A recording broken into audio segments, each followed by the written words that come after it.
Okay, we got actually infinite amount of time to go through on this video. Interesting.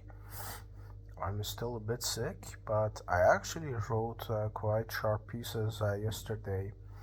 And the funny thing is, I was sent this LinkedIn post yesterday, today actually, that 20 million Americans think chocolate milk comes from brown cow. And I'm here at 26 designing the next geopolitical revolution of human potential and posting it on my socials and expecting people to understand this because it's just so obvious to me. Sometimes I literally send things to these bestsellers and philosophers that I know, and they're like, "Wow, how did you write this?" And I say, "How could you not write this? Because this is just obvious."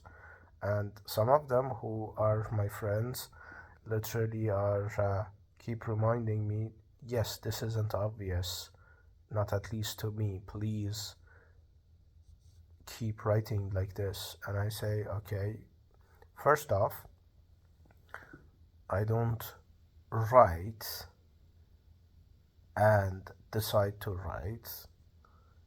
My breathing is thinking, and my thinking is in writing. So as long as I breathe, I'm gonna write because that's how I think." And that's the tragedy of bestsellers not understanding that. And the other side of things is that this is just obvious because there's logic behind it. The other day, uh, Netherlands police came to me and said, "Your writing is quite dangerous. It's talking violence and stuff like that." And I said, "Okay, let's be logical. Would I risk my systems building, brain, and everything on puny attempt at control and going outside and stabbing people? Or I would just build a system that can mass influence the systems that is gonna influence millions of lives, either constructively or destructively." Because for a mind like mine, the only thing that matters is scale, not because of ego inflation, because the scale of the internal world matching the external reality. So my whole internal and external system is in okay, there is some thing here. Okay, uh, is in congruency, and I need to get this off. But yeah, and congruency matters most to me because it doesn't fluctuate the identity. And when literally Netherlands police comes to me asking me, "Why do you write?" I cannot say writing is my identity. They're gonna say, "Okay, this guy is crazy."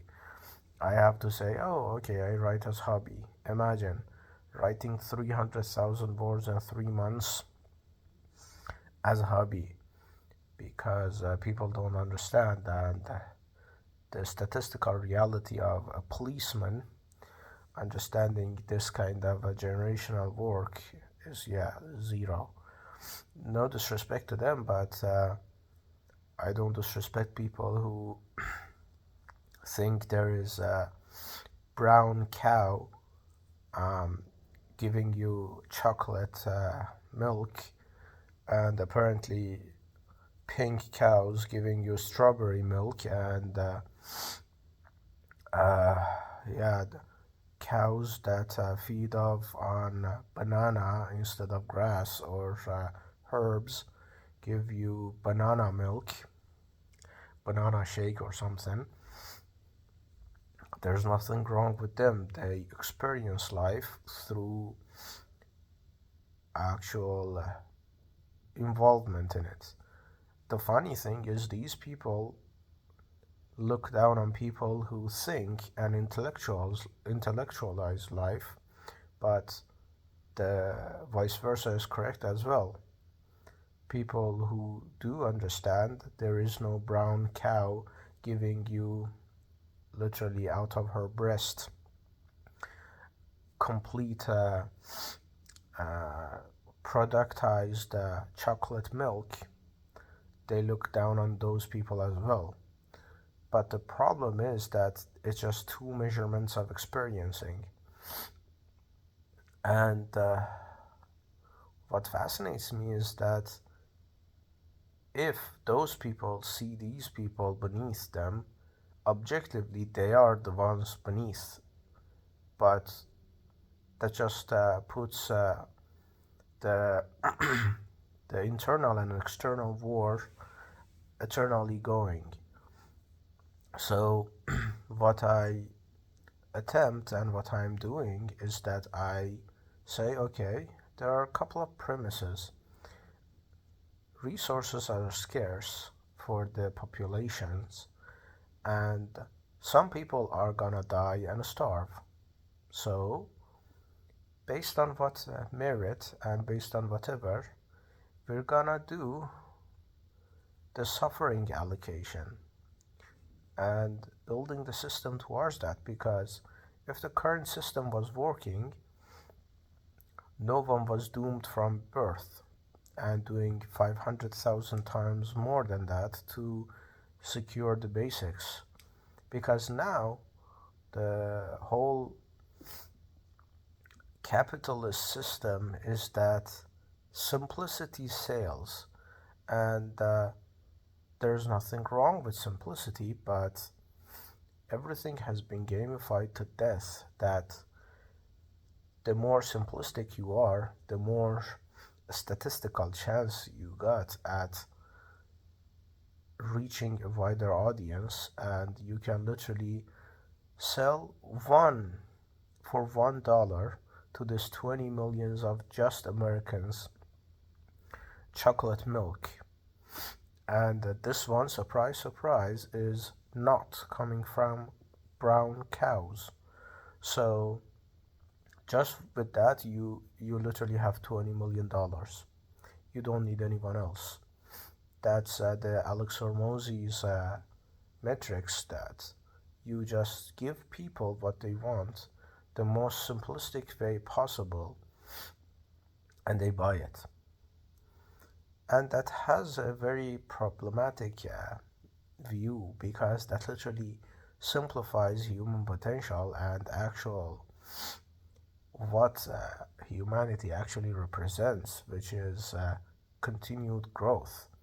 Everyone is outsourcing their thinking to AI, and everyone is just coasting on mediocrity. That if you are born a European or American, you literally have so many safety layers that you don't actually understand anything about living. You jump from dopamine dump to dopamine dump to dopamine dump, and that dampens the human potential for growth, and both on individual and mass scale.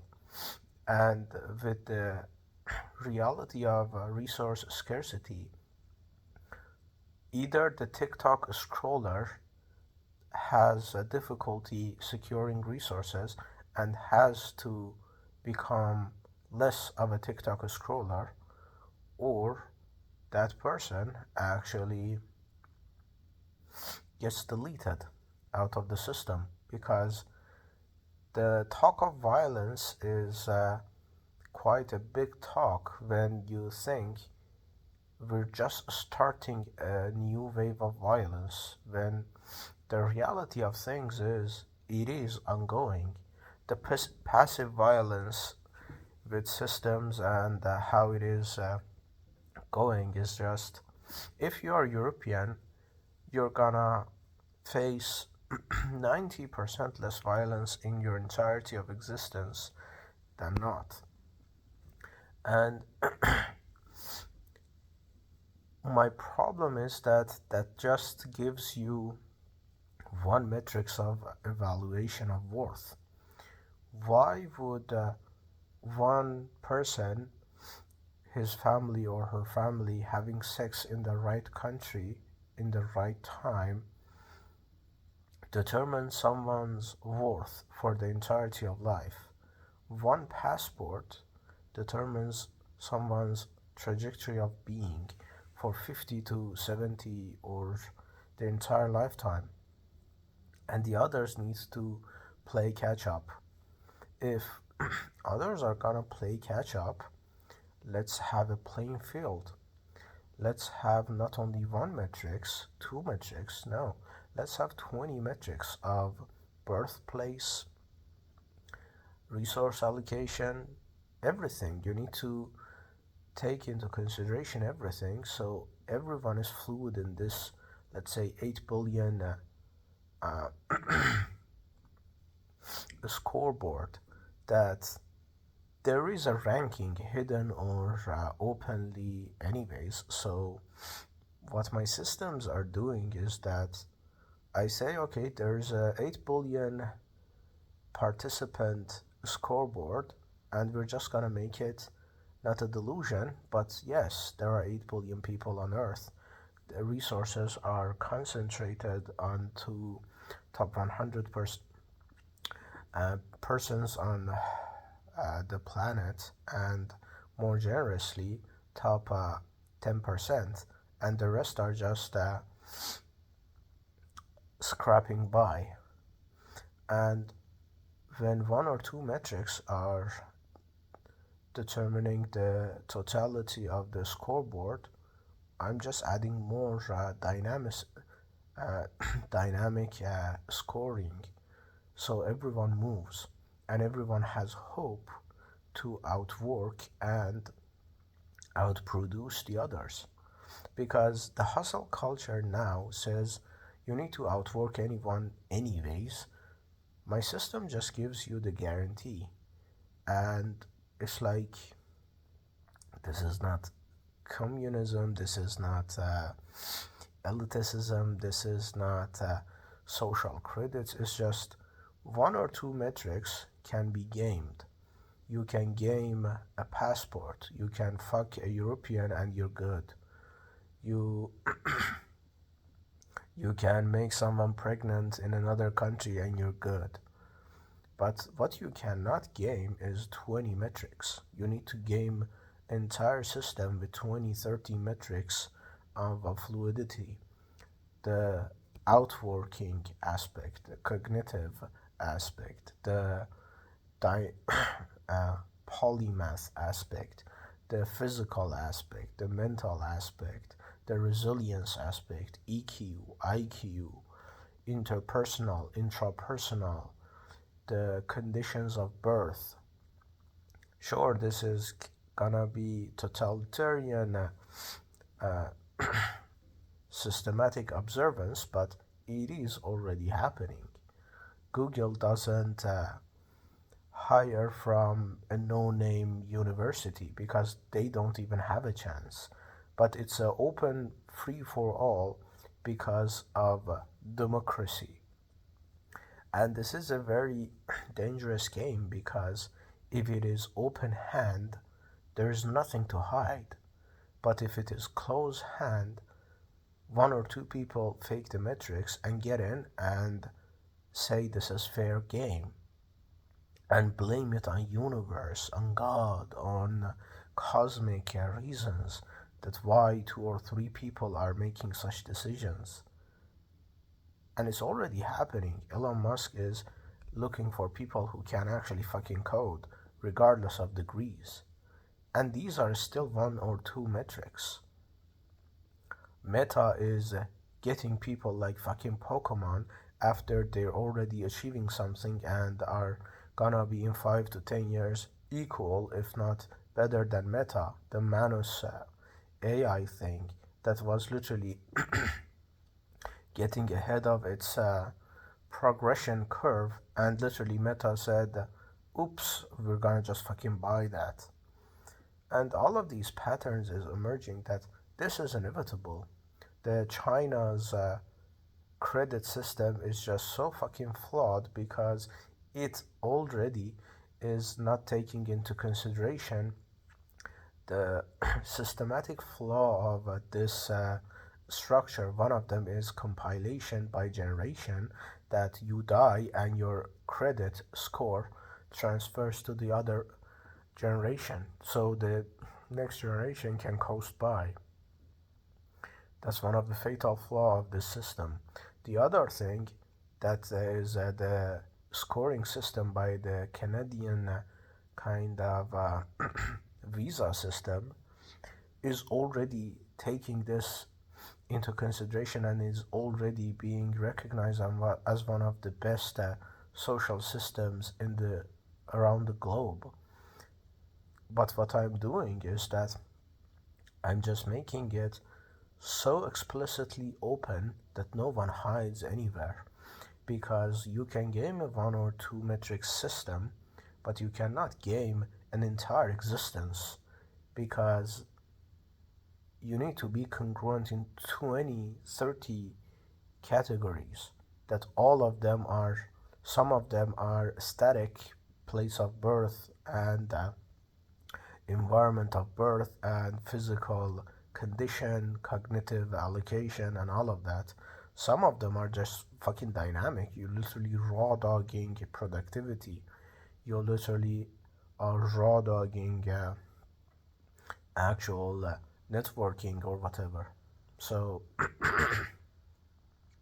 this is inevitable, maybe in 50, maybe in 100 years, because the fascinating thing with AI is just gonna push the gap of humanity and the human waste to the extreme that there needs to be a choice, that the majority human waste are gonna have to be more of a waste of potential, or the majority are gonna have to be pushed to actually compete for resources, because this is the curse of the majority, that majority are mediocre. That's literally the statistical reality of it.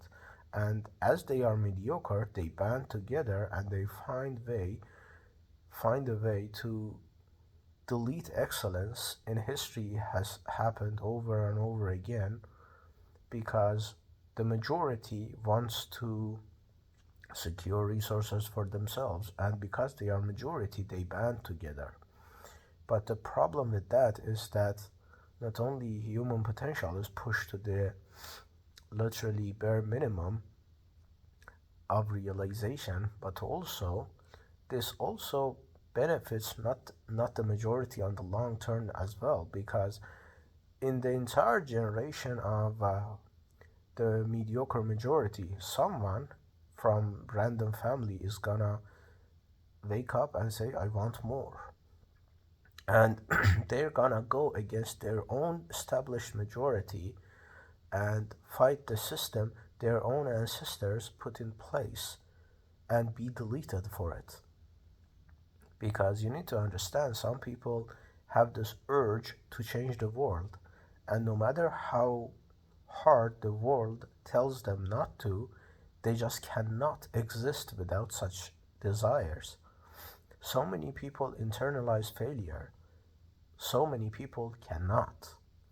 I literally, I'm reminded of uh, the police officers coming to my place asking about questions about my writing and stuff like that. And I just said, look at me. Do I look like someone who can stab someone? And they laughed, because even in the brief interaction we had, my charisma was so calm. Even me coughing and sneezing and everything was controlled. Someone who has this much control on their micro behavior is not gonna rash and lash out at people and stab people. I can literally justify massacre on mass scale of European or American children philosophically with robust backing that you cannot even question that, but it's still gonna be on the page. And I don't give a fuck who is gonna use it, because if it is not convincing, you're not supposed to be convinced to act on it. I'm not incentivizing violence. I'm just saying, okay, why this is a red cross line when you are crossing it everywhere else? When you literally are saying it's not some Europeans' fault being born a European, they're still getting the harvesting the resources. Is it an Indian kid's fault being born in India and being denied those resources? It's literally either this or that. The systematic deletion of people from resources and pushing scarcity upon people has always had this dilemma of suffering allocation. And you need to understand that sure, I could be 26 years old delusional and having not gotten what I wanted in life, so I'm pissed, but I'm pissed in structure. And my structure is at least robust enough that I send these to philosophy professors. They literally submit this shit with their own name to publishers because this is generational. This is not for ego, this is just to meet the internal world externally. And that's all that matters to me. And what I don't understand is that if the current system is working, why are so many people just miserable in their comfort even? I know barely 10 European people who are satisfied with everything. And that's simple because humanity is built for creation, not for consumption. And when there's disconnect between your inner world and your external world, even in the cotton comfort of your surroundings, you're still gonna be pissed at the wind and at the clouds because there's this disconnect that you're not self-aware enough to understand. So this system, even the most comfortable resource pouring upon their ceilings people, this system still serves them because they're pushed to be productive and to the cusp of their actual creation and creative engagement with life. Because yeah, like look at the past decades. The depression wave has exponentially outgrown the comfort of global scale. You literally can order everything under 30 minutes in your to your doorstep, and you still are getting more and more depressed because you're drowning in consumption, and the wealth distribution around the globe is condensed towards one or two percentile, even getting tighter, able to game your compulsion to consume and getting a buck out of that.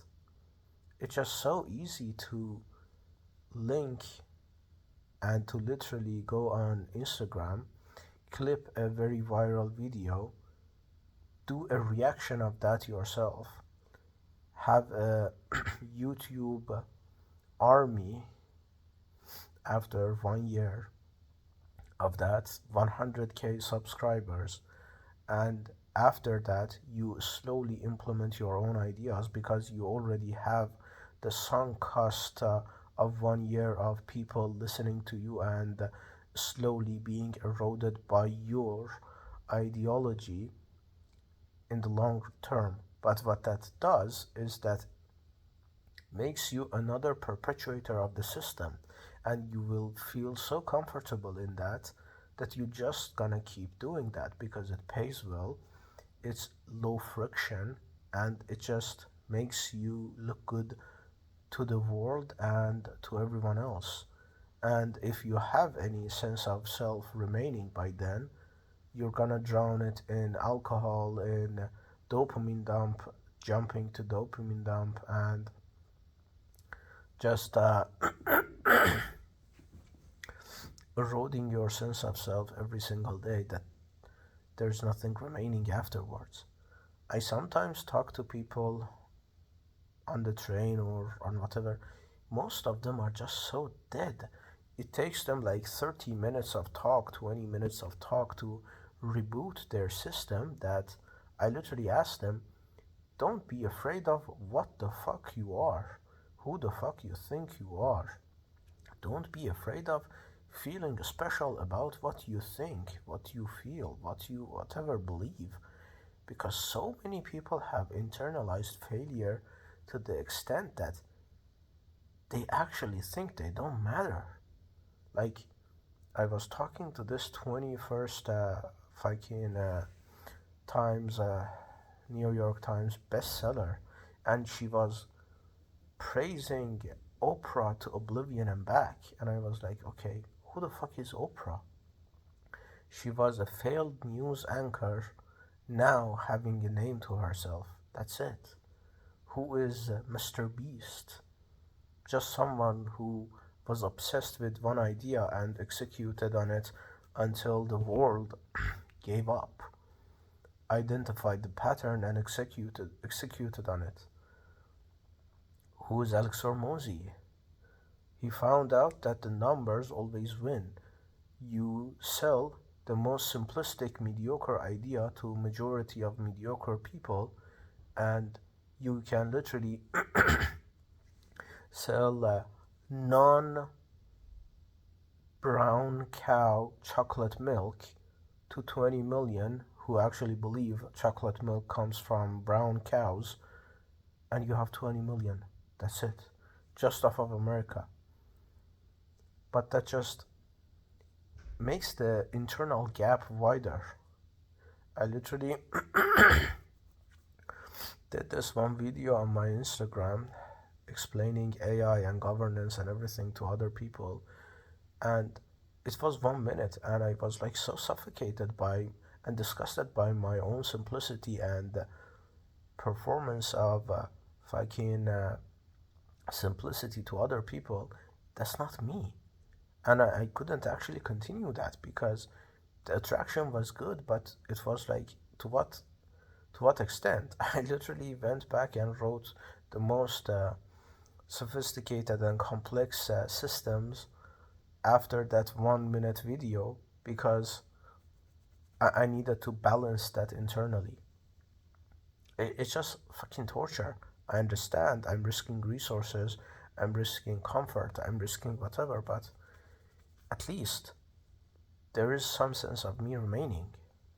Sure, I could die nameless and whatever, but at least it's just gonna be like I'm building something rather than consuming what works. Like, I have this simple compass in life that everything requires energy, and the only way to hack the energy cost is to find an infinite fuel. And that infinite fuel is passion. If something feels like work to me, I'm not passionate about it. And that is gonna reflect in the inconsistency of the output. I write 10 hours when I'm literally fucking dying sick, and still the time freezes for me. There is no energy cost for me at all. I get fucking energized out of that shit. And the world I'm systematically building is that not because Beast made it to billions, everyone needs to do YouTube. Not because Neymar Jr. is a billion trillionaire, everyone needs to become a fucking soccer player. everyone needs to do whatever the fuck fuels them and be great at what they're doing because it costs them nothing, it costs the world nothing, it costs literally energy, stability around the globe nothing, and you get just excellence in so many domains. And that's about it. It has never been done in history. It definitely won't be done tomorrow or next day, but it is the foundation, and I'm systematically apt to design such system. And because history has a fun way to resurface excellence, I'm just writing this. I'm writing the system at 26. I'm gonna do and leverage other things that I have to get to the power level and influence and financial freedom level of implementing it myself before someone else bastardize it. But at the worst case scenario, I'm giving the world the most robust system in history of Hobbes, Foucault, whoever the fuck it is, like Pynchon, whoever. And I'm just saying, okay, this is the system. This is gonna work if you actually implement it correctly. And what's the loss? You already are functioning on a non-system to begin with. It's not coherent. It doesn't make any sense that based on one metrics of when you are born and where you are born, you get 90% of difficulty setting of the whole game for the entirety of your life. Is it gonna be worse than that? You can try. Thematically makes sense, philosophically makes sense, systematically makes sense, everythingly makes sense. Only you need to implement that. And I understand the mediocre majority are gonna fight that. Millions of people in Europe, millions of people in America, 20 millions thinking chocolate milk comes from brown cow, of course. But that's about everything. In history, every thing, every change has gone through the next step through two things.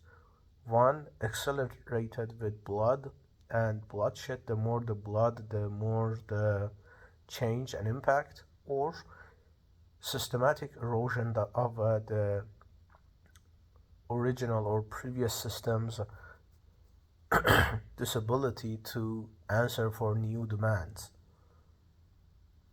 I'm 26 years old and I have 30, 40, 50 years to spend on this. So I slowly, systematically erode the system by replacing it step by step with no bloodshed necessary. But if someone is gonna find it in 50 years, 100 years, 200 years, and is gonna have the ambition to force the world and is gonna have the resources and the influence and the power to do so, fine by me. Because as a systems architect, my place is to stay true to my identity and have the consistency and congruency of identity that is to build and to build systems. I build the system. I don't give a fuck how the world is gonna use it because my identity is to build and to build systems as coherent as possible. That's literally not even a work for me. It's literally breathing. So, yeah. With that tangent aside, to recap today, I woke up, I talked to a couple of my friends about the situation in Iran and whatever. I had a very pleasant visit by the police department because are you a violent person? Are you gonna hurt our precious European people? And I said, do you see a terrorist in me? Please do tell, because I'm very curious. And they literally murmured something in their walkie talkie. Okay, this guy is not what we thought he was. Interesting. And they left. Probably because they're not gonna be saying, okay, excuse us to interrupt your sickness and interrupt your flu, because I literally was asleep. They're gonna slap a fucking warning on top, because that means they were right. So that's probably coming. I actually had a facilitator's agreement for having a meeting with my team, my startup team. So probably that way I can secure a visa as well. I arranged a couple of chess pieces on the board. Funny enough, I'm actually not good at chess, but I think yeah, this human chess is what I'm good at. So yeah, and I moved a couple of pieces in Iran as well as in Europe, Qatar. I have a couple of influential people in UK and one person in Canada, and moving the pieces on the board. And I did write W's. I actually enjoyed what I wrote. That encapsulated the reason behind the systems I'm building. And I talked to another friend of mine while gaming less, because to be honest, these days I just write, and even gaming is drastically lowered. I haven't even watched anime like in weeks, which is kind of weird. That's one of the sources of inspiration for me to write. So interesting. I'm not even reading much, because I think I've internalized so much philosophy, psychology, and everything that is now just compounding phase of writing. I still write and read, but not as intensively and vehemently as before. So, and ravenously as before, because yeah, I think for my age it's kind of weird to read and write that much. And yeah, I still am pissed about my body situation, because I'm still holding pause on the physical aspect of it, because doing push-ups with this kind of condition is kind of, yeah, suicide. I'm suicidal to begin with, so that's another thing.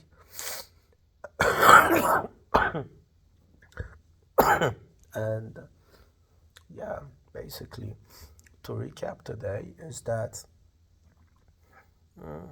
quite a pleasant day. I'm probably gonna write more after this video, hopefully.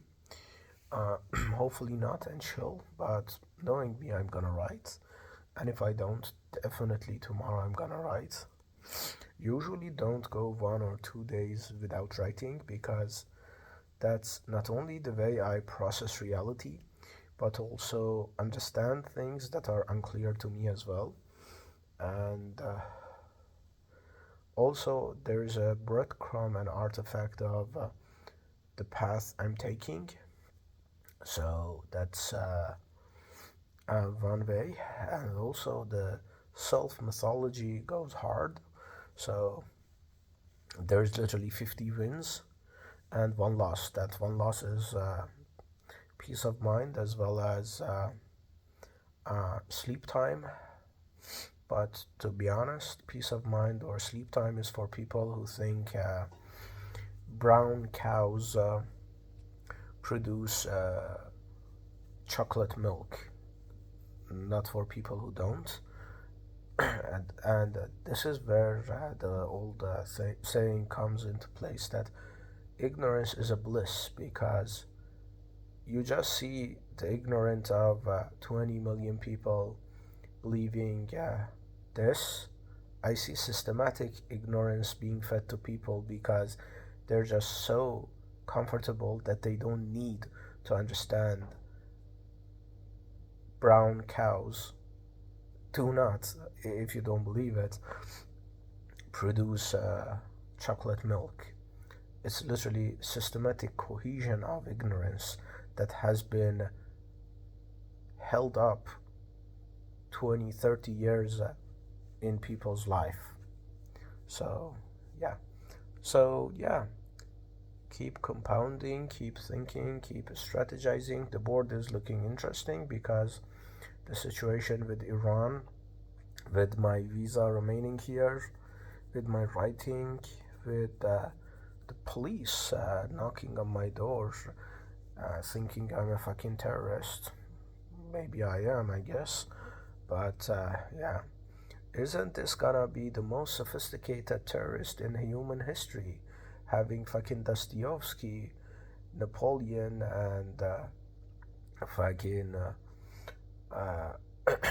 Faulkner or Pynchon, and mix up all of these historical figures at 26 years old, and he is a fucking terrorist because he holds Iranian passport. And the tragedy of the whole thing is, I don't give a fuck about Iran. I don't give a fuck about Europe. I don't give a fuck about 8 billion of people. I give a fuck about people who actually push human potential to the edge, and they push their own limits and the society's limit forth, and are somebody in their actual niche. Could be painter, could be writer, could be thinker, could be fucking cleaner, could be whatever. Because you can tell if someone is obsessed with what they're doing or they're just faking it, because faking it is gonna be very difficult to be consistent and congruent in a long time. But yeah, this is a 42 minutes video. I do love yapping. That's a note for the future self as well. We're gonna see how higher, not how much more or how much less he's gonna yap in 10 years, but we're gonna see.